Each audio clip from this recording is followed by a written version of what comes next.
Okay, we are on to the last few steps. This is kind of what I came up with, I guess, for trying to make that round loaf. Not really sure. I don't have a round proofing thing, so put some oat flour, I guess, because I don't have bran or anything. I don't have any cornmeal or look, but hopefully this keeps it from sticking too bad.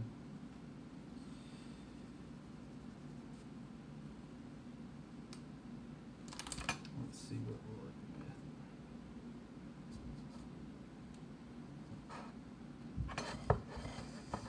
I'm just gonna rub it in. Getting all that. Trying to keep it. I make a bread, girlfriend. You've been making it all day. We've been making it all day. You've been helping me eat it, and I've been trying to make it.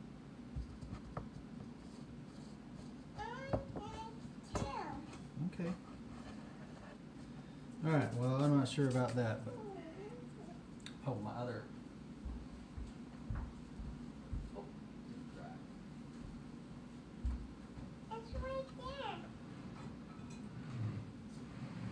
Okay. My preferred method, which I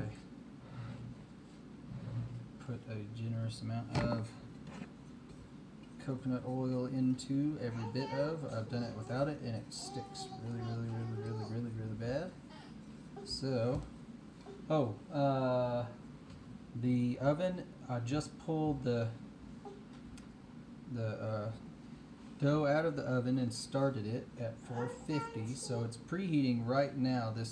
Right before I started the video, I put it and started to preheat it. So it is currently preheating as I'm doing this process. The rocks are in there and the cast iron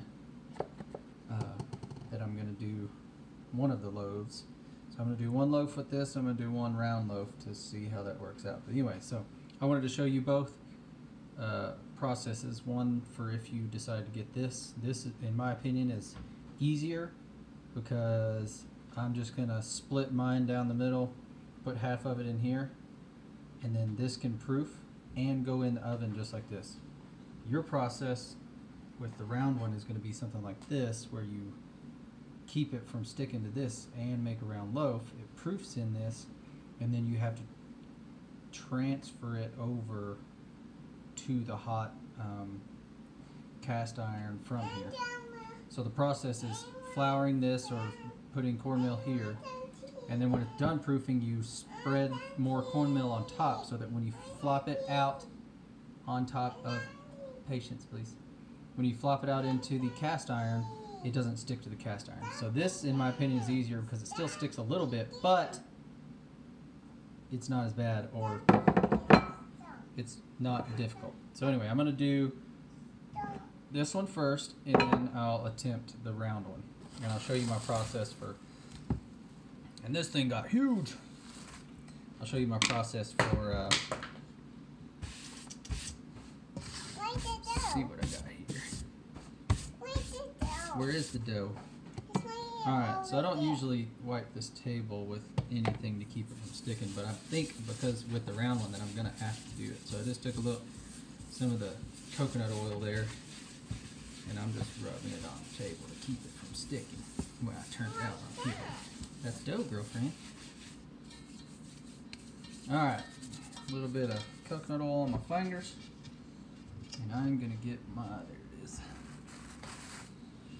Get this guy to help me get this out of here. What are you making? I'm making sourdough.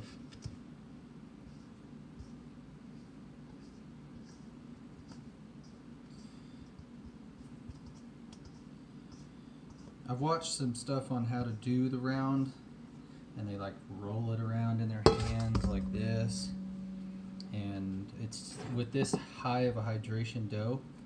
Oh, this part you want to deflate it. So I've got coconut oil on my hand, so it's not sticking too bad yet. But we want to get all of it out. Try to make it pretty even across here. And then I'm literally just gonna, here's my big metal. This is what I use to scrape the dry dough off the tabletop, but I'm also gonna use it to separate this in half here, even though it doesn't wanna work with me.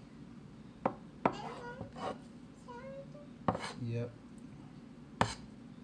Alright, so the process for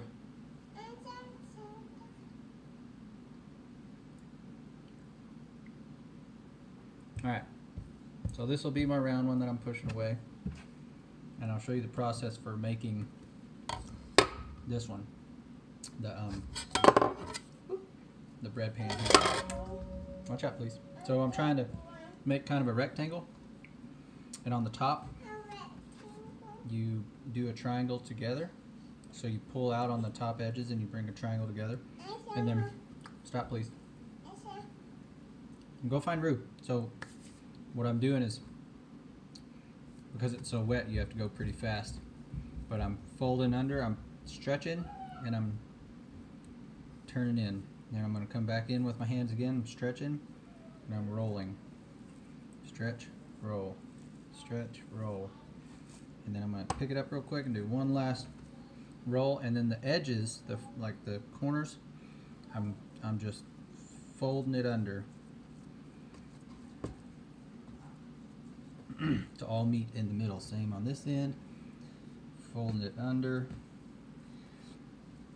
It's getting kind of fat, so I'm trying to keep it the width of what I'm putting it in. It's kind of I'm usually going faster, so it's kind of spreading on me. Now I'm just going to grab it and pick it up real quick and dump it in there, and it tries to hold on to your hands, but that's all right.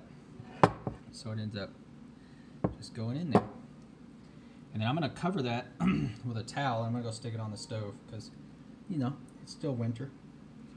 So for this one, make sure this thing is extremely floured up. It's still going to try to stick no matter what. And honestly, I don't really know what I'm going to do here. Maybe follow kind of the same process where I don't really know the purpose of all this rolling it into itself and all that crap. I know you want to keep like the seam down, so what I'm going to try gosh, what I'm going to try to do is I just kind of rolled it up and pinched the seam at the bottom here, and then maybe I can get away with going real fast and just slapping it in this bowl here. But that's pretty big. So I would definitely suggest getting a round, 10-inch round, or whatever your cast iron is at the bottom. Get that round of a thing there, and then so once this is proofed, which obviously I can't cover it, it's going to stick to whatever I cover it. But normally you would cover it with like a damp cloth or something like that. I don't even know. I'm just going to do this, leave it like this for 30 minutes and see how it works out. Maybe it'll dry it up enough that it won't be super sticky. So this is going to get more of the oat bran, or the oat whatever. If you have cornmeal, that'll probably be better. And then you sprinkle it on top after, and then this gets transferred into the hot cast iron, which I don't really know how that works without burning yourself. Anyway, cleaning my hands. This one's going to go on the stove until the oven is preheated, and this is just going to sit, I guess, right here. I don't really know what else to do. So